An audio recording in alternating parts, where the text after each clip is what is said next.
Hello all and good evening. Welcome to the second edition of this week's Current Affairs. The first part was uploaded yesterday, and for the second innings, the first article that we shall deal with today is about the rangelands around the world. So, according to the article, the important connotations herein are again everything are marked here. So you can go through. There was this report by UNCCD. Very recently, we'll definitely talk about what is UNCCD. So accordingly, there was this report which says that about half of the world's rangelands are degraded, right? So this actually focuses on the pastoral industry across the world, or the idea of pastoralism. Okay. So let us first go through what is there in the article. So it so says that rangelands are natural or semi-natural ecosystems that are grazed by livestock or wild animals, contains diverse vegetations including grasses, shrubs, bushes, and open forests. So rangelands cover over half of the Earth's terrestrial surface area, about 1.12 million square kilometers in India. So this is very important. So they also act as far as this article is concerned, they also act as carbon sinks, right? So this is very important. Storehouses of fresh water, prevent desertification of land. It also takes care of the food security of the world, and of course livelihoods of the pastoral groups around. The other important area in this particular article is climate change, unsustainable land and stock management practices, conversion of rangelands into farmlands, and uncertainty over land rights for pastoral communities. These are the particular reasons because of which degradation of rangelands have so taken place, and this is something which UNCCD tells us, right? So there are other areas of importance in this article also. Let us go through. This particular yellow highlighted area also suggests that there are an estimated 500 million pastoralists globally around, and 13 million of whom they live in India. So across 46 such groups are there. UPSC about tribal and the pastoral groups, they are a very important part, or makes a very important part of the questions. So therefore, here as far the article is concerned, they tell us about some such groups. One is the Gujars, Bakarwals, Rebaris, Raikas, then we have got Kurubas, and then Malharis. Okay, so therefore this becomes important. You can make a note about all these different pastoral groups. So what the article again suggests that India is home to some 20% of the world's livestock population, around 77% of which is reared by pastoralists on common grounds, right? So therefore this also makes a concern about that what is the India's livestock policy, okay, or what is the idea about India's pastoralism. So therefore this also makes a very important part from the idea of this particular news report. Okay, so therefore as far as this article is concerned, rangelands are nothing else but natural grasslands which are majorly used by livestock and wild animals to graze and forage, right? So therefore, as we have already studied, that the vegetation of these ranges, they can differently include tall grasses, prairies, steepies, desert shrublands, savannas, chaparrals, tundras, etc., and etc., right? So what accordingly here becomes important from the perspective of prelims is the details about UNCCD.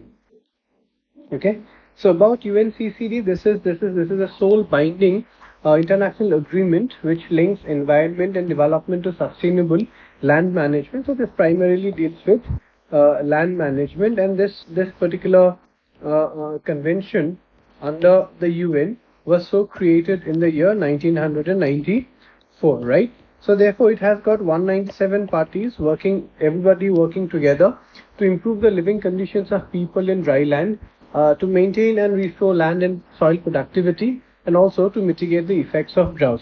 So all in all, the idea is about land management and land degradation. Okay, so land degradation is definitely caused by multiple forces or multiple factors, okay, including the environment, drought, etc. Of course, human activities also do pollute the land. Excessive use of fertilizers, etc., and etc. They degrade the quality of land, and therefore it also acts in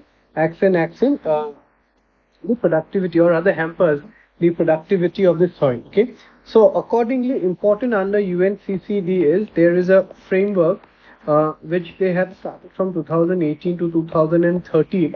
Okay, so the strategic framework is the most comprehensive global commitment to achieve land degradation neutrality. So you must understand what is land degradation neutrality. So this is nothing otherwise but a simple idea meaning to secure enough healthy and productive natural resources by avoiding degradation wherever possible and restoring land that has already been degraded. So the idea is to better have land management practices and better use land planning activities, which is of course going to impact the economic, social and ecological sustainability of the future and of course the present generations also. So accordingly, UNCCD has taken care of this particular idea that it needs to restore some 1.5 billion hectares of land. Only to be able to achieve the LDN, that is land degradation neutrality targets, which they have set by so far. So to take in India's consideration in India, the idea is that the land degradation has been rather thrusted from 4.42%, which was in 2015, to now 9.45% in 2019. So the idea is we need to take better action to look into the details of land degradation. And in this particular regard, the government of India has taken various efforts. So out of all these efforts, one can talk about the Pradhan Mantri Krishi Sinchai Yojana. They have also the soil conservation in the catchment areas of the river valley. So this is another project. So we also have the National Watershed Development Project for rain-fed areas. Okay. So all in all, this is what extra has to be studied for in regard to this article. So what extra has also needs to be studied is about the livestock policy of India. Okay, the dairy industry, the meat industry, the buffalo industry. Accordingly, it's so written here that India is the largest producer of milk in the world, accounting for 23% of dairy production, largest producer of buffalo meat, largest exporter of sheep and goat meat. So all these particulars also become very important. So this was all for the first article today. So moving on to the second. So the second article says why ICC prosecutor has sought an arrest warrant against Netanyahu. So yesterday in yesterday's edition, we studied about ICJ, and the idea today is to look about ICC. ICC is nothing else but International Criminal Court. So accordingly, as far as we know, ICJ was something which was related to UN. Okay. However, ICC is an independent body, so it has nothing to do with UN, and it was established in 1999. Okay, under a statute called Rome Statute. So this was initially signed by some 120 countries. States. Okay, so therefore all of them have formed together this particular idea of ICC. The primary idea of which is to investigate, and in cases wherever warranted, will try individuals charged with the gravest of crimes concerned to the international community. The four such crimes mentioned under its mandate are genocide. Then we have got war crimes. Right, then crime related to aggression, and crimes against humanity.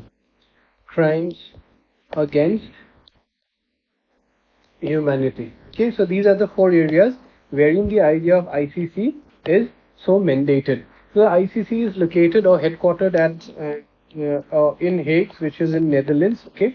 So the ICC has an assembly of state parties which mainly provides for the management or rather oversight of the court, okay, including judges appointment, elections, and judges appointment, elections, also the fund which needs to be approved, everything. So there are four core areas in ICC. One is the presidency. Okay, so one is the presidency. The second is the registry. Third is the judicial division, and fourth is the office of the prosecutor. Office of the Prosecutor. Okay, so the Rome Statute, it grants ICC jurisdiction of over the four crimes which we have already studied. ICC is not a UN member, which we know, which we have already talked about, and ICC is intended to complement and to not replace any national criminal system. Okay, so therein the idea of the principle of complementary comes in. This is what has also been featured in the article. We will go about the details written in this particular article. Okay, so accordingly, what is important to know about ICC is that India, along with US, China, and Israel, and there are many other countries, they are not part of ICC. They have not signed the Rome Statute. Okay, so therefore, let us go to the connotations which are written here in the article. Okay, so the prosecutor of International Criminal Court (ICC) requested arrest warrants against leaders of Hamas and Prime Minister Benjamin Netanyahu of Israel. Okay, so first, what is ICC? The ICC, based in Hague, investigates, tries individuals charged with more serious crimes, okay, related to genocide, crimes against humanity, war crimes, crimes against aggression. Right. So it is the court of last resort that we know. Its fee is binding upon the member parties. Okay, so some 124 countries are parties to the Rome Statute. So what happens? About the decisions of ICC, right? So Palestine. There is this another information here in that Palestine became the 123rd country to become a member of this Rome Treaty. So Israel is not a treaty.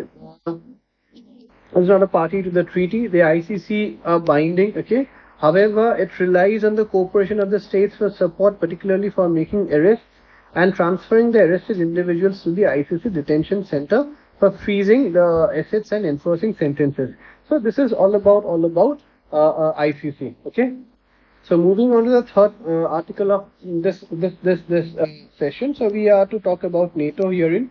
So we all know that NATO is nothing else but an international intergovernmental military alliance which was formed in the year 1949. So this was primarily a collective grouping which was to deal with the potential aggression, particularly from Soviet Union during the Cold War era. Right. However, after the Cold War era, they have increased their address, and they have taken care of huge security challenges beyond its original mandate. Right. So it now somewhat has around 32 members, but that initially it started off with 12. Okay. So in this particular idea, Russia is there and Baltic Sea is there. So therefore, from the map perspective, so this becomes important to take care of what are the neighboring countries of Russia. All right. So take care of Finland herein is a neighboring country. Estonia is a neighboring country. So Finland, Estonia, right? So this is Latvia. Okay. So despite Lithuania is not taking a direct boundary here, but this part is also for Russia. So therefore, Poland and Lithuania, they are also neighboring countries of Russia. Then we have got Belarus. Then we have got Ukraine. Of the Caucasian ranges, there are two countries. One perhaps is Georgia, and the other is Armenia. Okay. Then we have got this particular thing is Kazakhstan. This is Mongolia, and this is China. So this is all about the important neighboring countries of Russia, and this particular sea is the Baltic Sea, wherein the map detention or whatever the reason here was. So you can go through. A Russian Defense Ministry proposal to revise Russia's maritime boundary border in the eastern Baltic Sea was deleted on Wednesday from an official portal after creating confusion and concern among NATO members such as Finland, Sweden, Lithuania, and Estonia. So this was all about the second edition of this particular initiative. So we shall be meeting you after, or rather a week after, to discuss and talk about new ideas of current affairs. So until then, have a good week. Thank you.